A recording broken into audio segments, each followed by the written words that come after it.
Shut up and sit down.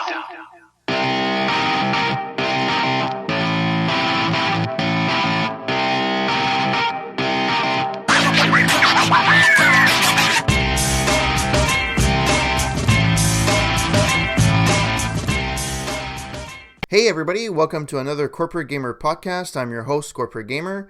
This is episode 4, recorded on March 21st, 2017. Games are subjective. What did I do in the last week? Not a ton to talk about. On Netflix, I started watching, out of the blue, Penn and Teller Fool Us. For those of you who don't know what that is or who that is, Penn and Teller is a popular magic duo. They've been together for over 40 years. Penn is the big tall guy, talks a lot. He's the one that does all the verbal stuff. Teller on stage has never said anything, except for a few random shows here and there, but he normally is known as being the quiet one. And Penn and Teller Fool Us is essentially, their attempt to reality TV, and it's actually pretty cool because unlike regular TV, the format has always been, hey, the shocker of the person that's really good at whatever the case may be, and then when somebody is crap, they're really crap, and they may either people make fun of them and whatever. And in this case, this is really different because the way that it works is that you'll have a bunch of magicians, random magicians on stage, performing for Penn and Teller. And Penn and Teller have to be fooled of how you did that trick. They have to not know how you did anything. Either it's a card trick, disappearing act, whatever the case may be. If they manage to figure out what it is, they'll tell you and so on and so forth. The good part about it is that they don't actually expose what the trick is. For the respect of the magician doing the trick, they'll either say some unique words or names that could it means nothing to the regular person, but it could mean something for the act. Or they'll draw something in a book and they'll show them, and then if the person says, yeah, you got me, they'll destroy the evidence, essentially. And I like it because they never actually degrade any act. I'm sure they, obviously they go through a screening process and so on, but it's actually pretty cool how they always say something positive followed by, whatever comment they have on the trick. On Netflix, you have only season 2. Season 1 was apparently recorded in England. Season 2 was recorded in Las Vegas at the Penn and Teller Theater. I think it's called the Rio Hotel and Casino, I believe. And they have a season 3, which is I think presently on the air right now, and they got approved for season 4. It's a really cool show, and it's fun, and it's not too crass. There's no swearing or anything. Obviously, with the years, Penn and Teller have had an audience, and they've done some. They're pretty outspoken in their political views and so on. But this, if you don't. They don't talk pretty much about anything political. It's strictly magic and their view on the act and so on and so forth. And there's nothing else. It's actually pretty cool. So I would recommend it for anyone, especially if you have a small kid and you're looking for something to look at, or a season of something. And there's I think 13 episodes for this season. They're about an hour, 45 to 50 minutes each. And it should it should be some good entertainment for your little wee ones. Other than that, finally dug out of our snowstorm last week. As it was aptly named last week, my episode was called Snow Day. We were stuck in over 40 centimeters of snow, roughly around 18 inches. And we finally shoveled out of it, and for the last few days now it's been nice sun and it's been warmer, so hopefully the tendency is a little bit better. And we've actually last weekend we we sprung forward, so we put our clocks ahead an hour, so we kind of lost an hour of sleep. But to be honest, I'm actually happy that when I leave work, it's nice and sunny outside and it's not dark. That's fine for a month or two, but after that, it starts being a little long. In terms of games, what have I played in the last week? I'm still stuck on Doom. Still playing that. It's extremely fun.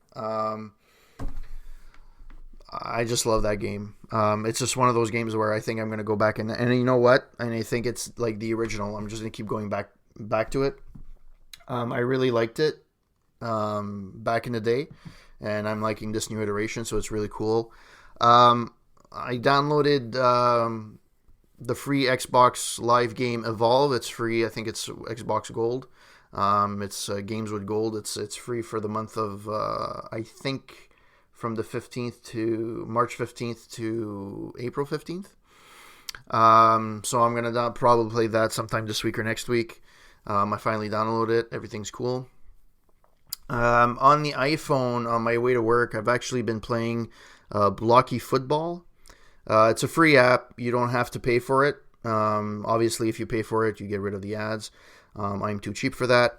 It's by a gaming developer called Full Fat, which is actually had to read it twice when I saw it.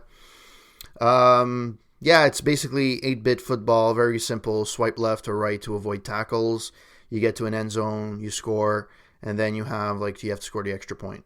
Very straightforward. You get to unblock some characters along the way. They have different sports. I think they have baseball, they have hockey, and they have football as well. I have the football one. I downloaded the hockey one. I played a bit. It's the same mechanics. It's just a different sport, essentially, different skin. Instead of being a football field, it's a rink and so on and so forth. It's pretty fun for a free game. You know what? I can't complain. Yeah, the only thing that's annoying it's the ads, but hey, I've had worse. Can't complain. So that's what I've been playing for the last week. Not that exciting because I know that my first story of the week has a lot of people up in arms. Mass Effect Andromeda. I think officially it's coming out today, March 21st, but some people were able to get it on pre-order and get it early on EA Access. The majority of people that have played that I can see, at least from the media or the sites that record that actually rate these games, it hasn't been overwhelmingly good. And I know some friends of mine have played and they were very, very disappointed in the game. A lot of people are complaining that it's boring. There's a lot of, times where you're not doing much. A lot of people are complaining about the graphics, saying that they have glitches and so on and so forth. I've seen a few where there's like a weird walk, and apparently, I forgot where I read it. I think it was IGN or some other, or Polygon, where the update to the day one patch changes the face completely of a player, like of a character in the game, which, okay, that's a little weird, but I can't really say if it's good or bad, although it is definitely weird. And it comes to the title of the episode, where games are subjective. Some people have really loved the game, while others have despised the game with a passion. I think there's more people that kind of were displeased with it more than they were pleased. But I think, in general, Mass Effect Andromeda built a reputation similar to Halo, and then it's the fourth iteration, and people have expected the quality to be like unexpectedly high, and they got disappointed with the game. I played Mass Effect 1 and 2. I didn't really play 3 because I never had the time, I have like the Mass Effect trilogy that was available at one point. but I just never played it. But they were decent games. I mean, I really liked them. And a lot of people raved. They were AAA games. They were really, really good. But at the end of the day, it really comes down to the player. And a lot of people that had their expectations up to here with games, back in when I was a kid, and I keep, I know this is like the fourth episode and I keep saying this over and over again, but when I was a kid, we didn't have the luxury of having the internet, right? It really didn't exist. So how did we know a game was coming out? Well, you had the cover art. You had friends. If you had friends that had the game and say, hey, this is really cool, you might have gotten the game that way. But now there's so many different outlets that overanalyze a game. Yes, every game is going to have its flaw. That is true. Maybe Mass Effect had more than its share, more than it should for a AAA game and the budget that it had. I agree. However, at the end of the day, it's the gameplay that's important, and it's the gameplay for the player that's important. It shouldn't matter if your friend liked it or not. It's if you liked it or not. There's a lot of games that I love that a lot of people don't like. For example, a lot of people didn't like Deus Ex Mankind Divided. I actually found it pretty cool. A good storyline. I liked the story. I may feel as if I'm a minority, other than the big hardcore fans. But I really liked that game. A lot of people didn't. Mass Effect is going to have, I think it's going to have more detractors than it's going to have, its fan base. However, I have a feeling that Mass Effect, like Halo, has its own base, that people will buy it along the way no matter how crap the game is. So it's very possible this one doesn't perform as well, but the next one that comes out is probably going to perform better. So, and they may come out with something better and fix all the bugs they had in the first one. Personally, I think Mass Effect, instead of building itself on gameplay and building themselves on quality before releasing it, they based themselves on an end date. We need to have this by this date. And 90% of the time when that's the case and they release a game, that's the way it is. And it's going to suck. Usually it really suffers. Very possible they're going to do patches, they're going to upgrade, they're going to do whatever. It's going to improve the game along the way. But the same thing, it's just the way it is. Same idea around I can't remember the name right now. Really popular game. And this is the problem with not having a co-host. You kind of forget the name of the game. It's the game that came out last year, a really open world. And it came out really lackluster of the gate because a lot of people found it boring after the first 5 to 6 hours. No Man's Sky. There we go.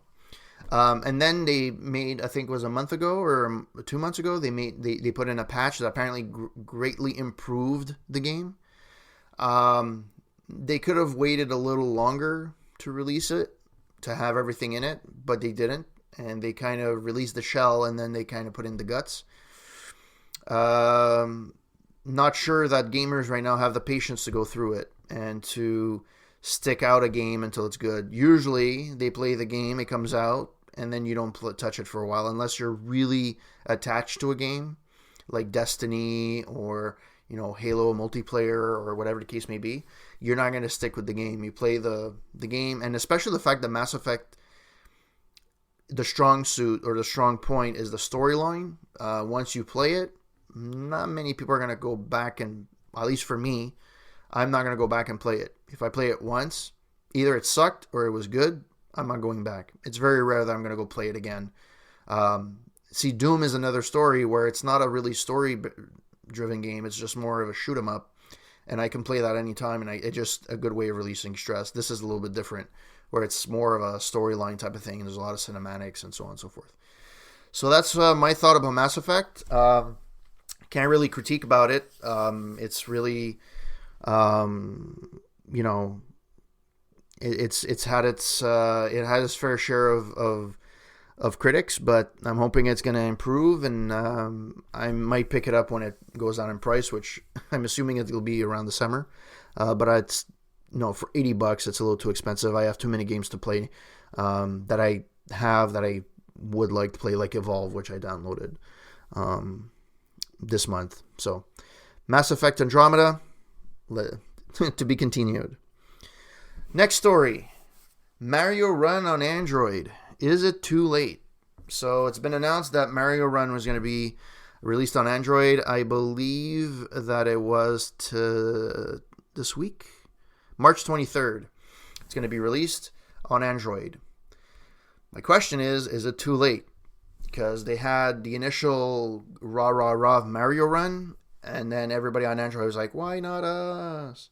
And then everybody played it on an iPhone and was disappointed with it. A lot of people were disappointed with it. And now they're releasing it on Android. Is it going to sell? Not sure. I think the momentum kind of died down towards the iPhone. No, the iOS release. You had the momentum of the advertising and so on and so forth, and you knew it was coming. It was like Mario Run. Now you're releasing it a few months later on another platform. Granted, the base is a lot bigger. Maybe, yes, obviously I'm sure they're going to make money and so on and so forth, but I'm not sure the hype is there, and they could have maybe made more money if the hype would have been there. I haven't seen much advertising on Mario Run. I believe I got this story from Polygon, and it was released last week, so they only let, I think they only let people know that they're going to release it this week. Last week, so they didn't really give much lead time. Personally, it depends how you're looking at the game. I'm a guy that doesn't really buy in-game purchases usually. If you put ads, I'm usually not going to pay to remove those ads. I'm cheap that way. But the model wasn't bad. The problem is they said at the beginning they wouldn't be adding anything new to the game, and they actually did. They added a few other modes and so on and so forth. To pay, I mean, I actually have Rayman Origins, I believe, on iOS, which is essentially the same game, and I was able to download it for free. So there's kind of no reason why it would be $14.99. Yeah, so it's Rayman Adventures. Same idea. You're constantly running. You're trying to build. You're going through puzzles. That game is free. We have the opportunity to buy it without the ads or whatever. That was the proper way of doing it. This, I'm not too sure if the model is okay. I guess they made it. And I'm sure they made money off of it. I'm sure there's a bunch of people that bought it, even though they were disappointed with it. But I think they also made the money on the fact that it's a Mario game and it's a Mario skin. And I don't think if you would have put any other character, even if it would have been a Sonic, for example, I don't think it would have made half as much money. But a lot of people have liked it. I know that when I listened to the CADcast, Shipwreck, one of the hosts on the show, loves this game, and he goes through. He went through it multiple times. Went to get I think there's even black coins at one point that you can get. Mike Matai is another one from Cinemassacre. He loves this game. I played it. It's one of those repetitive things where you do it over and over and over again, and eventually get the hang of it. It's old school platforming. Not on a phone, and I don't see this being a game that would be good on a Switch, let's say. But a lot of people liked it. It sold a lot, so I'm assuming there's going to be at least a little bit of interest in it. But I don't think I think the Super Mario Run train, I think it left the station, and I'm not sure it's going to be as popular on Android devices as it is on. But I could be very much wrong. It's very possible that it's going to be a very worrying success. Already they made millions and millions and millions of dollars on this. I'm hoping they make a few other games, not just like maybe they could make a Metroid at one point. That would be cool. But yeah. So Super Mario Run released on Android on March 23rd. Next on the list. So according to whoops, I forgot to open the link. So there's more games that are being added to the backwards compatibility for the Xbox One. So from what I understand, there's going to be so some of the Xbox games compatibility games have actually had a ripple effect on the PS3 release games and backwards compatibility, or at least they released it on the PlayStation Now. So it is having a positive effect. I'm trying to find the actual names of the games that are going to be released. Because I'm reading the article right now. I read it last week and I don't remember what it was. There we go. So, you have Lixor 2, Mad Balls and Babo, Invasion, Poker Smash, and Street Fighter 4. They've been added to the list of backwards compatibility games. I've said this before, at least in the written articles that I wrote, and I'm going to say this again. This is one of the best things ever. There's games that I've never played on the 360, although it was a popular platform. But because of the free games I get every month, I get to play the older games, and it's really cool. And I don't have to spend as much money. You know, maybe it's my upbringing or the way that I grew up playing games. I guess when I grew up, I didn't have a lot of games to play with, and I was just content with what I had. Now there's so many games that are available, and there's very few that I have to get on day one. There's only the last one that I got on day one was Fallout 4. So I got Fallout 4 and I got Rocket League. I think those are the last two I got on day one. All the other games, I get them after when they're on reduced rate, or I go to Easy Keys or whatever it's called. You get rebates on certain keys. But other than that, I don't buy day one games anymore. At least in Canada, the games right off the really AAA games are $80. $80 is a little dear. If you start buying every game that comes out, and especially I only have one system, which is awesome. And some people have, the PlayStation 4 and they have an Xbox One, and I'm sure they're going to get the Switch. It starts being pretty expensive when you start picking these games and so on and so forth. Yeah, you don't buy as many other things, but for me, it's not worth it. And especially the fact that you have a lot of free games that are available and you're able to play older games. To me, the graphics are not, I think I said this in a previous podcast.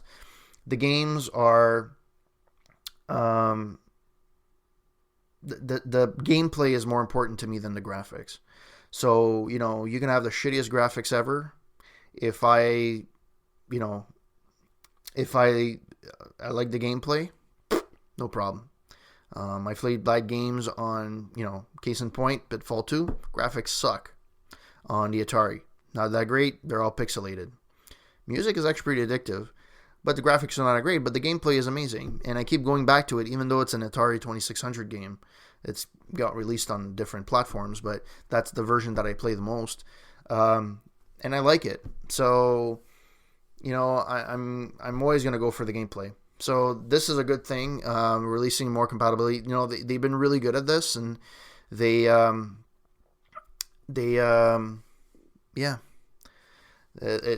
think it's beneficial, and I hope it continues for different, for future generations of consoles as well. It's a good model they have, and I know not everything lasts forever, but I'm really hoping that, the Xbox, for a lack of a better term, 2 comes out, or the PlayStation 5, or whatever the case may be. I hope that tendency continues. So backwards compatibility, 4 new games. Um, Luxor 2, Mad Balls and Babo, Invasion, Poker Smash. Oh no, sorry, it's Mad Balls and Babo Invasion. That's actually the name. Poker Smash and Street Fighter 4. Next on the list, Intel versus Risen. So I'm not going to claim to be the expert on this, and I'm going to be far from it. I've been far removed from these wars between Intel and AMD. But it's always been a war between the two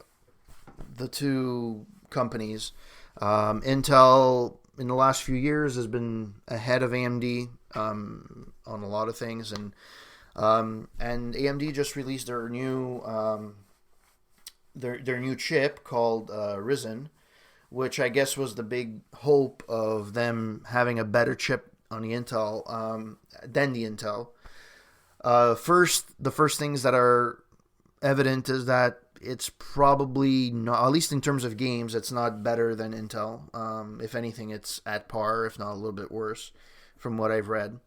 There's a great comparison article on Ars Technica, which is really, really cool. It really goes through the different details of what's better than the other. For me, I just wanted to talk about the general idea of Intel versus AMD. To be honest, I really don't care. I know Intel has been on cruise control for a while. They always seem to be one step ahead of AMD. And I'm always of the opinion that competition is good. And I hope that AMD will eventually match or surpass Intel in terms of technology and so on and so forth. But it looks like this one's falling a little bit short. I think there's a lot of hope that was put on Risen, and I even Intel, I think they started waning a little bit. Not that it's horrible technology, but it's also not the best or most efficient. I think there's a lot of improvement to be made on both sides. But so for those who are interested, Risen is available from AMD. Not sure how many people are going to pick it up, but you can read it. I'm going to put in the show notes a link to the article on Ars Technica. The title is Intel Still Beats Risen at Games, but how much does it matter? Essentially, they're saying that, yeah, the benchmark is gaming, but it shouldn't be the benchmark, or it shouldn't be the only thing that it's compared against. So that's it for that story. So the next story on my list is I actually wrote a review on a roundtable.ca for Batman, the Telltale Series. So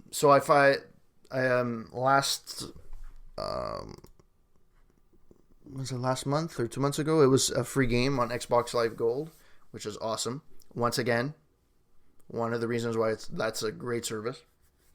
And I was able to download it. It came with the five episodes. So the 5 episodes are Realm of Shadows, Children of Arkham, New World Order, Guardian of Gotham, and City of Light. The game is on multiple platforms: Microsoft Windows, PlayStation 3, PlayStation 4, Xbox 360, and the Xbox One. So for those of you who don't know what the Telltale series is, it's a company that creates games that are built on, it's not a traditional gameplay, but it's more on a choice. So you can affect the ending by the choice that you make right now. You're basically, it's a twofold type of story. In this case, you're playing Batman and Bruce Wayne, and you start off being friends with Harvey Dent, when he's a good guy, or at least he's trying to be, until when spoiler alert, he switches to Two-Face, and you also get to learn how the Lady of Arkham turned. What's amazing about these stories or about these games is that the story is really well written. It's really well. I like the animation of it. It's really cool. It's one of those games where my wife could sit beside me, watch it, make some popcorn and watch it with me. It's like an episode of I don't know, Iron Fist, for example, or Daredevil, or whatever the case may be on Netflix. So you're looking at the game, and then at one point you always have to make a decision. There's some action scenes where it tells you what to push and so on and so forth.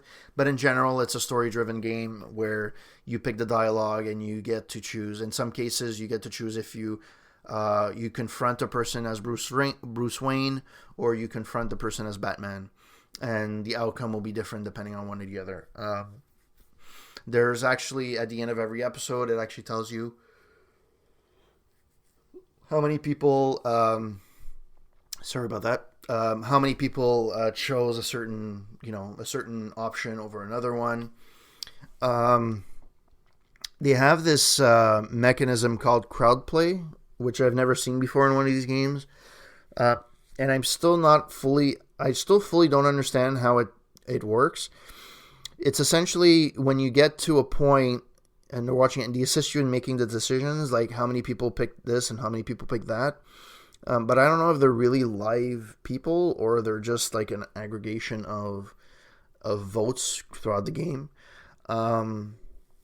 You can enable this on or off. I had it off at one point and I turned it on. I didn't really do anything. I just picked what I wanted to pick. But the idea is cool. I just don't know how well it works.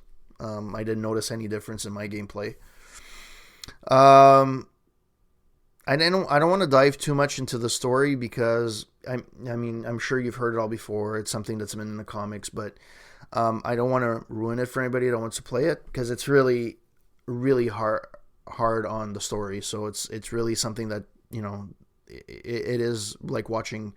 I don't want to spoil like a TV show, right? But there's a few things that popped to me during the gameplay. Number one. The characters, I was really attached to the characters. When you're Bruce Wayne and Harvey Dent are having a conversation, you feel that they're friends. You feel that there's a connection there. Same way as when Harvey Dent turns into Two-Face. You see there's a connection there. Catwoman was really well written. She plays, it's the character of you don't know if she's good, you don't know if she's bad, she's her own thing. She kind of screws up the cards a little bit. It's kind of the way Catwoman should have been in the movies, at least in the Catwoman movie.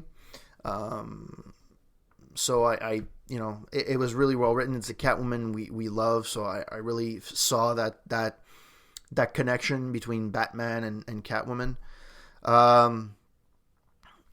Oswald Cobblepot, the Penguin. I was very, again, it's a childhood friend that kind of went off the rails and decided to go on the side of crime more than on the side of good. And I really believe this is story, and you can see that the torment that he has inside of him and how he's really like a bad guy. Joker was really well written. You only see him very few parts. Essentially, you see him in the